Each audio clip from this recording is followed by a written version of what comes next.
But one thing I do, no matter what I'm working on, I do invest time in my team. I like to talk to them. I like to understand where they are in, if they can, if they're open, in their personal lives, their learnings, and I like to be mentors for them because I truly, truly believe that I am where I am, because I am what my team makes of me. As a leader, please stand up for your team, right? I mean, just because something is committed to the leadership, don't jump onto it because they are looking up to you.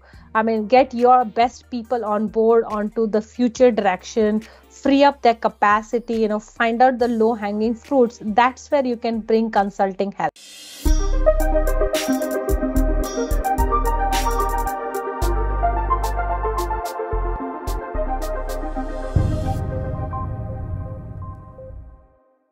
Hi, welcome to the Change Engine podcast. This is Nathan Lesnowski. I am Concurrency's Chief Technology Officer, and you have reached the podcast where we talk with transformative tech leaders in many different industries about the work that they're doing in their business to translate the mission of their organization through technology and help it to engage the business in new ways, their customers in new ways, and the world in new ways.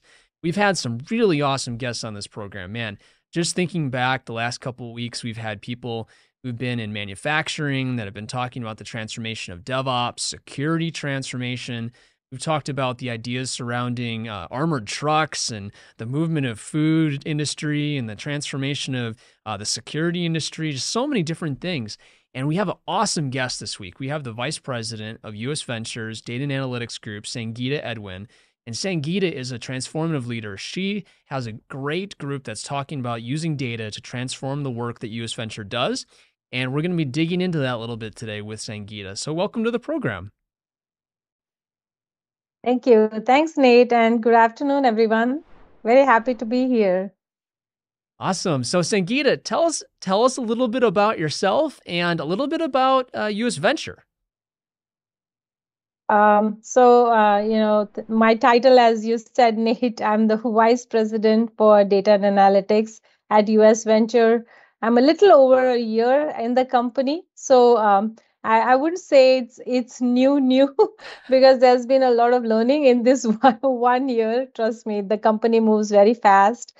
It's a very fast-paced organization, and that's what I love about US Venture. Very quick professional background. I'm by the way located in Milwaukee, Wisconsin, and our company US Venture is headquartered in Appleton, so it's still Wisconsin. Prior to joining US Venture, I've been with Rockwell Automation for about 7 years. Before that, Johnson Controls about 9 years, and I started my US career with GE Healthcare and was with GE Healthcare for about 5 years. So all of that tenure has been in Milwaukee, and always I had data and analytics as my set of responsibilities. So really a long tenure in data analytics, and I'm very passionate about the topic. And I love dabbling with data and seeing, the outcomes and the value, this function drives. About US Venture, I mean, as I said, I've been here for a year.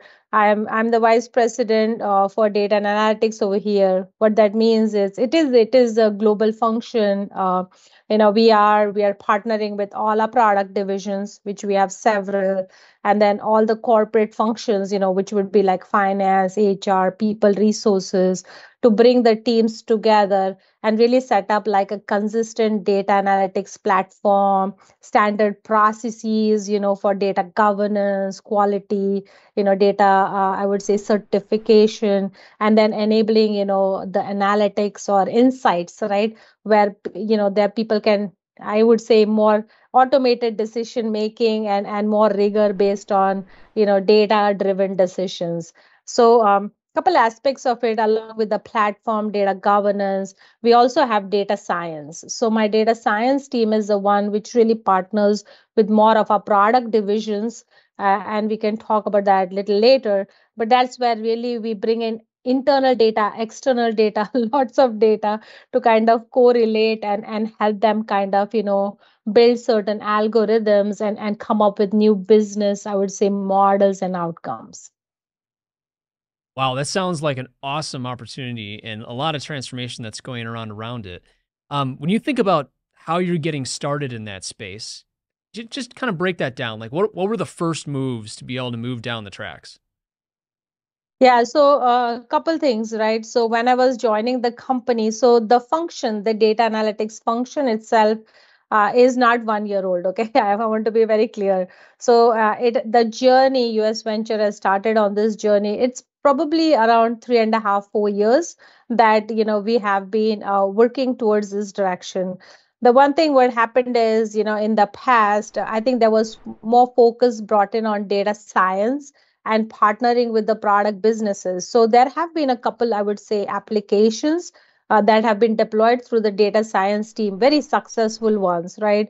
So kind of we have solved problems like lead generator for our auto force business. And when we did that, suddenly it's like the business came and said, cool, you have solved this problem. Now let's solve the problem for customer 360, right? That is when I would say it was like, whoa, we won't be able to understand our customer unless we clean the back end because we have multiple systems.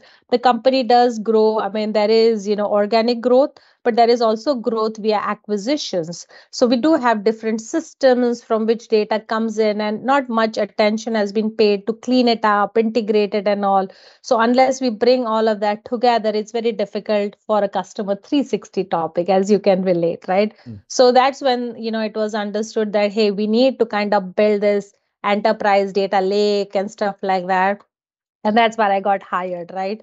And while I was joining, also I was telling the CEO on in during my interview process, I said, "Hey, I'm not going to come here just to build you a data lake and some tools and gadgets so you're successful. It's about people. Everyone in the organization needs to understand data, needs to understand the application of data, and truly help me build those insights. So it's not like me doing it by myself. I need everyone to partner with me, and we are going to really lift the culture, right, to become more data driven organization in order to kind of run with the pace you're looking for. And that's exactly what we're working on. It's not just a technology function. It is truly people, process, technology, and then data and insights. Totally. You really hit the nail on the head there with the relationship between technology and the people. Like sometimes I think people build the data environment and they just kind of hope that everything else is going to come along for the ride. But you're really articulating that it's a relationship with the people that are using it, I think is a critical point. Yep. I mean, in fact, one thing I'll tell you, Nate, and maybe, I don't know. By the way, this is just my way of thinking. I'm not saying it is the right and the only way. So don't take it that way. I mean, every leader brings their different ways of how you enable an organization. And it also needs to, align with the culture of the organization, right? So I mean, I said I've worked in three different companies prior to US Venture. Every company was different, so you do need to understand what the culture of the company is and then come to it, and implement a setup. Based on what we are, at US Venture, we are very people focused and people driven, right? Very, very, it's a big focus. Our people are our biggest strength, right? That is US Venture. So it's really good for us to make them even stronger by teaching them how to fish in this data pond, data lake, and really build that muscle. So the way we are implementing our data analytics is really we're building what we call a federated model. So my team is still at the core, enabling the data, the processes, and all. But once we build it, we have a finance team, we have an auto force team, we have an oil and gain team, and these are the people who are going to have data analytics, strengths within that function, who can really take stuff from the center and then build it out to what is applicable for them. Because I truly believe that data and all, we all bring it together in the center, but the people who do their day-to-day job understand their processes and their models the best, right? So I'm not a very big supporter of centralizing everything. I'm a big supporter of federating, because that's when we can move fast and really bring value to our organization. Absolutely. Um, a lot of people talk about driving value from data. And it Mhm. is maybe the most overused statement. Like there's value in data, insights, etc. But you really have some tangible examples of where your data can result in real business value, whether it's operational savings or environmental impact. Can you talk a little bit about those? Yep. Yeah. I think we have a couple examples, but let me give you an example from our Autoforce business, and we call it the lead generator. So the scenario over here is like, I mean, up until last year, whenever our salespeople are going and visiting another customer, they really wanted to understand that, hey, I'm in this region, in this location. What are the other leads around me that I can go visit, right? And the whole thing was, because we are growing, we are, by the way, the number two provider of tires and auto parts within United States, right? So anybody doesn't know US venture Appleton, please check it out. We are very big in that segment. So and believe it or not, we were adding salespeople like crazy, right? Because it's just, if you look at the map, we were all over the place. And when they did the math, they said, hey, if to cover this region, we'll have to add 500 salespeople. Well, that's not our culture. We are only 2,500 employees, so we run very lean. So that's when we sat with them and said, what are you guys trying to do and how it is working? Because when we cannot solve it by a person or a people, it is a data problem. That's where you really get passionate about, wow, that's the golden mine, right, for us. So we sat down, we looked through it, we brought in data which is like maps data and stuff like that. And we built a model working with the salespeople to put in algorithms, right? So when a salesperson is visiting somewhere, we understand the lay of the land, the map, we understand what are the leads and what is the probability of them buying, right? It's not just we just give them, here are the leads. The algorithm is so sophisticated that it looks at, oh, there is a probability of 70% or higher them buying, and that's when they go visit. So the long story short on that is, we have generated about 10 to 12 million dollars of revenue just in the past 6 months, right? Wow. I mean, this is a very key, and it's, the smart thing about this is, when the system generates a lead, it actually logs it in. This is generated by the program. So when the lead gets converted into a customer, we are actually able to go and track value by line item, that this lead was generated by the program and this is how much business we got to making. So that's one. The second is, we significantly reduce the number of salespeople we would need. So it was a operational excellence, I would say, play, because there is cost savings or cost avoidance, if you will. Mhm. And then the second is, we really saw an uptick in the revenue generation for us, to the point that now we are building more logic into saying what else can they buy from us, not just they are a customer. So we are sensing a big uptick in revenue on that model as we enhance. So that's like one small example, but very powerful for us, because the system runs on its own, and it does stuff, and it has intelligence to build and start to build in that machine learning and stuff like that. By the way, since I'm speaking of it, let me just say it this way, right? At US Venture, we are very big, and the leadership is very anal about we measuring the value we create, right? So we are on the hook for saying what's been the investment that's come for our function, and what's the value. And the value is not just on paper. We actually sit down with finance and see where is it in the books, how is it being presented, and is it real? So I mean, this is the first company where I've seen this rigor in measuring and reporting value. How is that relationship between value and, well, investment in value and the distributed model work together? Like, Mhm. if I'm proposing to do something like invest in a data science initiative to determine which customers I should go after, and that pays off obviously in new leads and Mhm. reduce sales AE need and such. Um, when you're putting together that in the distributed model, with people kind of spread around the business, how does that kind of work in practice?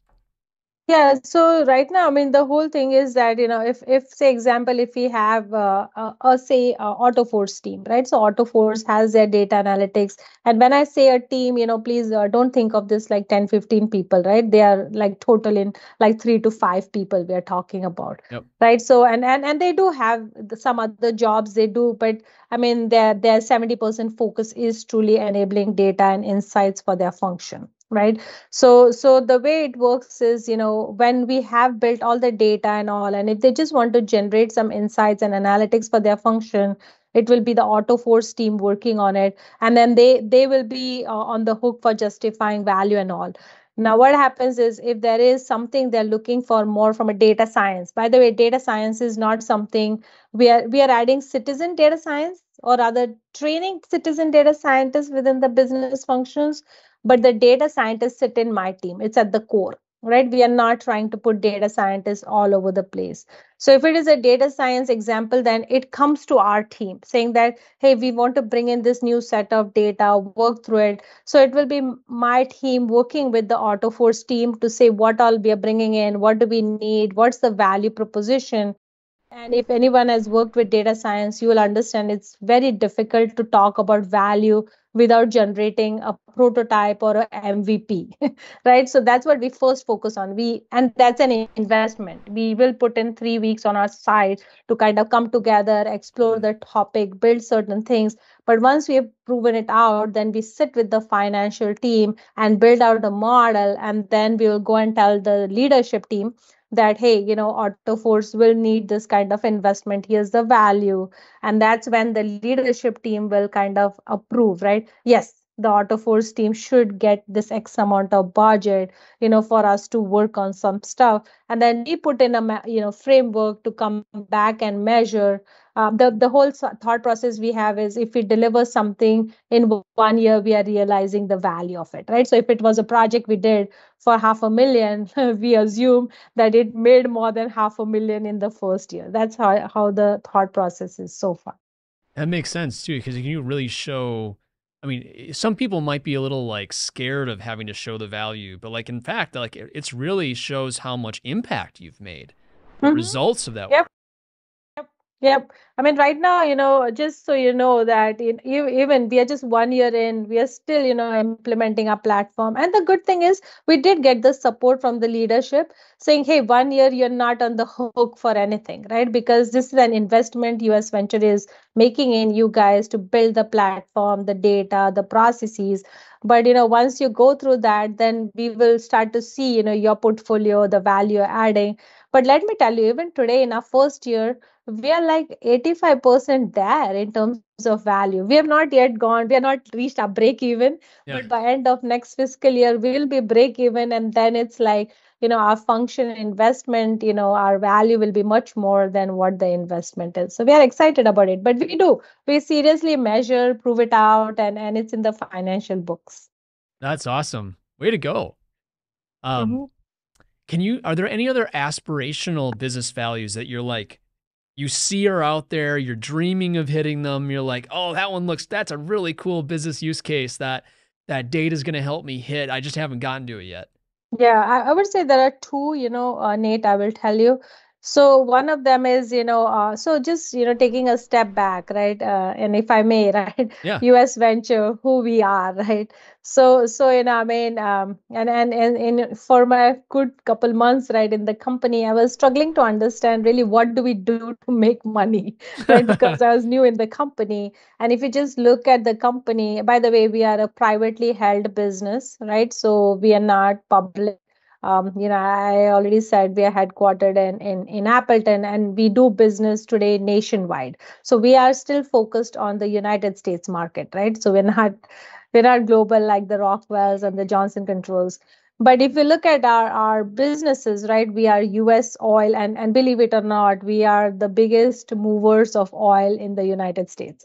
Right. So Wow. if you look at customers like Shell and Exxon and all, they're all getting oil from us, right? So we have two big barges that move oil over the Michigan Lake. We have three trains and about 100, trucks in our fleet that move that product, right? So that's US oil. Along with that, we have US gain. So we are also starting to play into this natural gas, production. So we partner with our farms, and we have lots of in the United States. We put what we call like a digester for the production of natural gas, and then we know how to package it, ship it. And this is big in California. because they do have the LCFS credits and all. So we do, by the way, that's a big algorithm that we have built to calculate those credits and all to get benefit.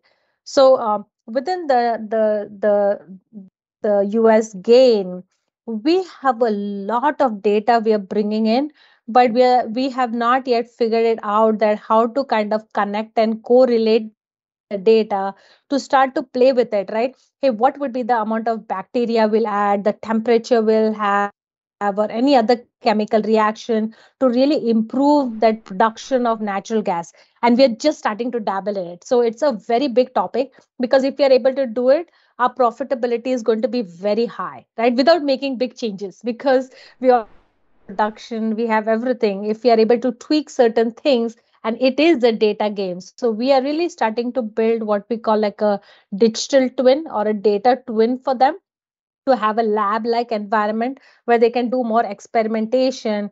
And if we are able to help them improve the production of gas, or stuff like that, that's very exciting for us. So that's one. The second is, in the US gain business itself, we are starting to talk about where can, US venture play in this distributed energy, right?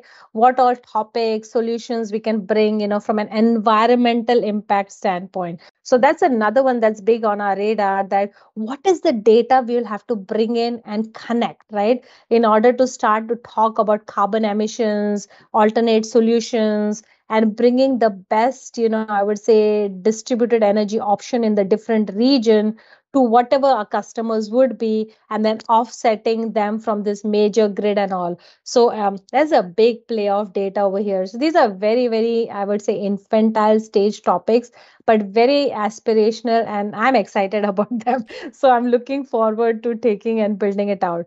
And then the last I'll say is, along with like US oil and all, I talked a little bit about autoforce.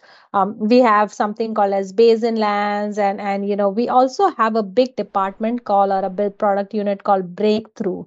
And that's really a data analytics product we have. So we are sitting on data for transportation and logistics planning and all, and we really help like customers like Walmart and Target route their shipments right within the United States. So we tell them that, oh, you should take this best possible route, for efficiencies. And since we are doing that, we are also tracking their carbon emissions, and we are Hmm. starting to talk to them that how can you really, have an impact on reducing your carbon emissions, and thus far, become more sustainable. So lots of exciting things, lots of data gathering, connection, and all.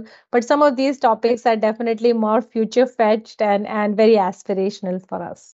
I love that last one, man. That would be a really amazing impact. So I maybe a kind of related question is I'd love to know about anti patterns, like like the things that you've learned that you shouldn't do, the things to avoid, the like, man, like this would if I had to talk to someone who's doing it for the first time, here's the way I wouldn't do it. Do you have any of those that kind of come to mind where it'd be like, yeah, this I would just avoid doing it this way? And I don't know which way I'll go, innovation or operational excellence. But I mean, I'll tell you, couple that come to my mind, right? That and these are, more of our learnings, from not US venture but past, right? Sure. And the good thing I'll tell you is, since we were sitting on those lessons learned, we did not make those same mistakes over here in US There you go. venture.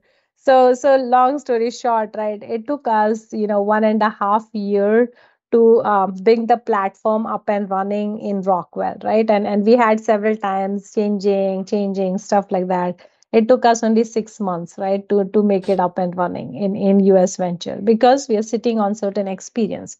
So one thing I'll tell you, right? I mean, and the anti patterns, right? That It's, sometimes in big companies it's very easy, right? When you're starting a big project, you really go outsource and you think the experts are outside, not within your company. Oh, I think that's a no.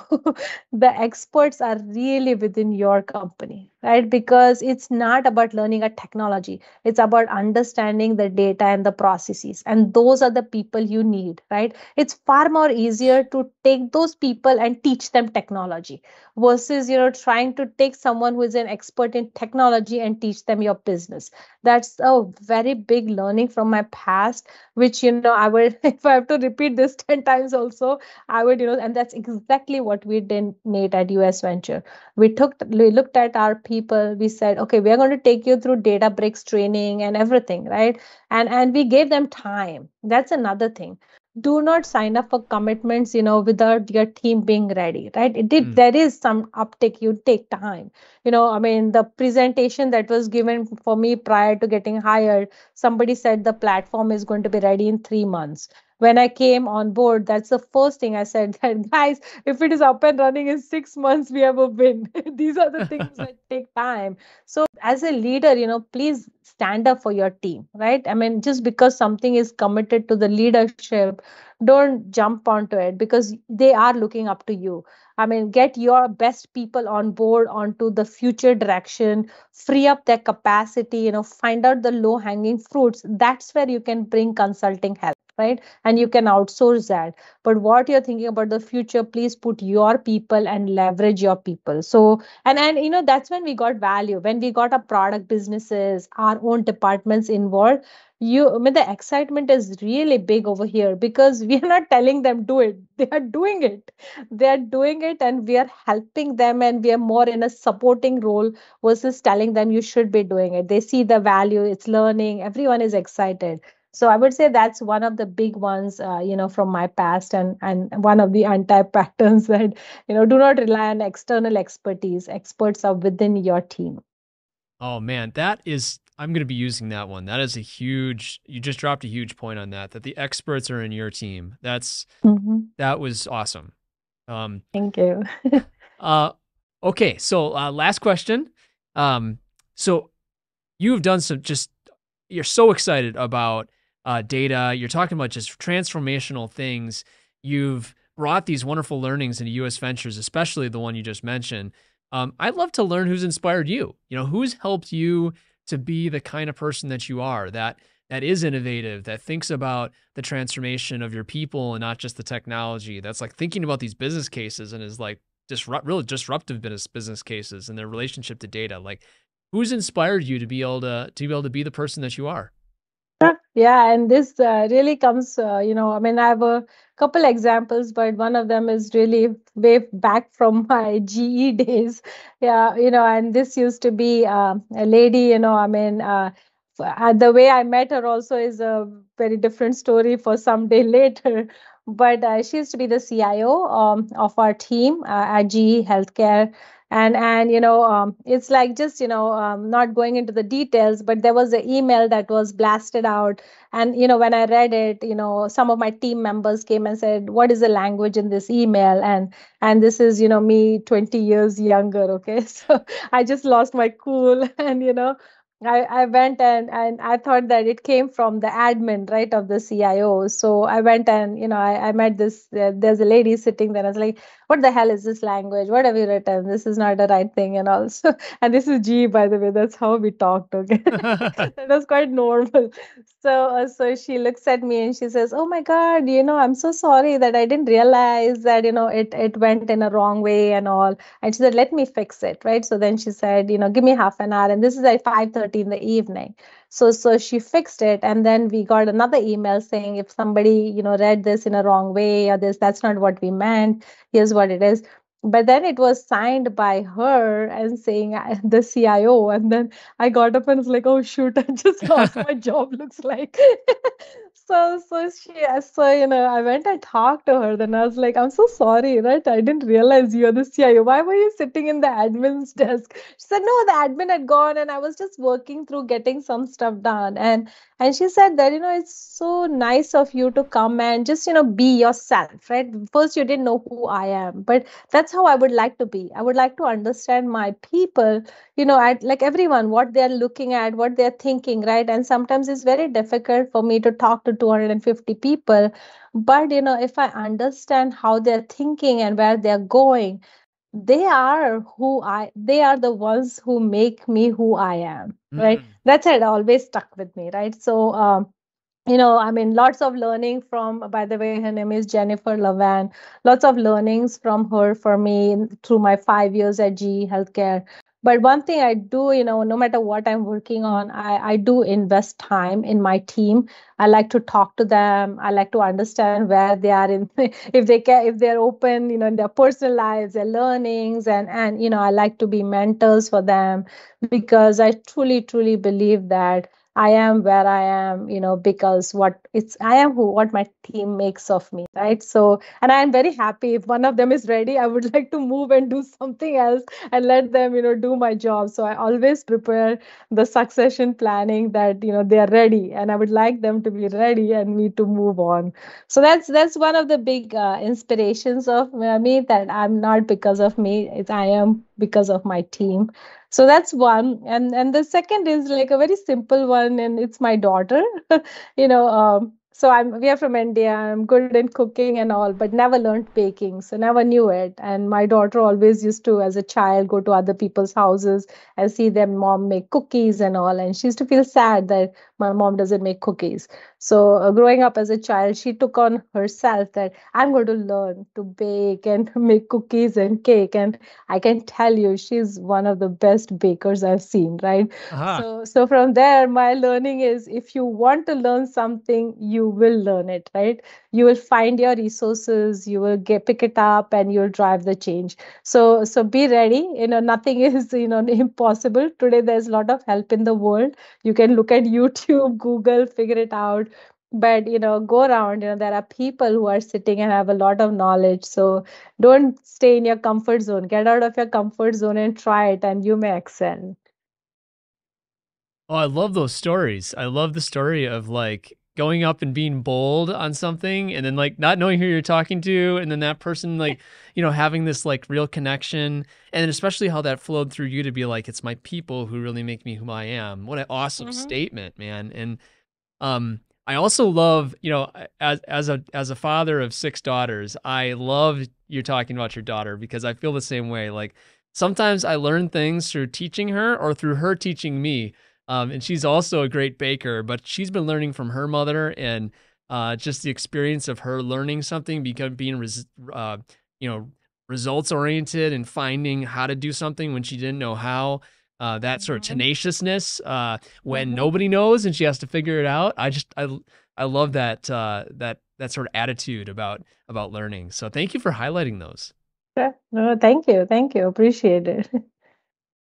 Awesome. Well, man, Sangeeta, you've been an awesome guest. Just really wonderful stories. And I especially loved how you talked about the meaningfulness of being a leader and how you brought the strengths of your people to the table and the idea around people centered business in bringing the data estate forward and also the conversation about all those use cases that you brought up. They're awesome. So just thank you so much for being part of the program today. Yeah, yeah. And I mean, if there's anyone who would like to learn more about US Venture or what we are doing, please feel free to reach out. I mean, there are other team members who can share more details than what I've shared in this short time. But I'm thank you for hosting me. I appreciate it. No, Yeah. Well, until next thank you. time. And Yep. we will see you next time on the Change Agent podcast.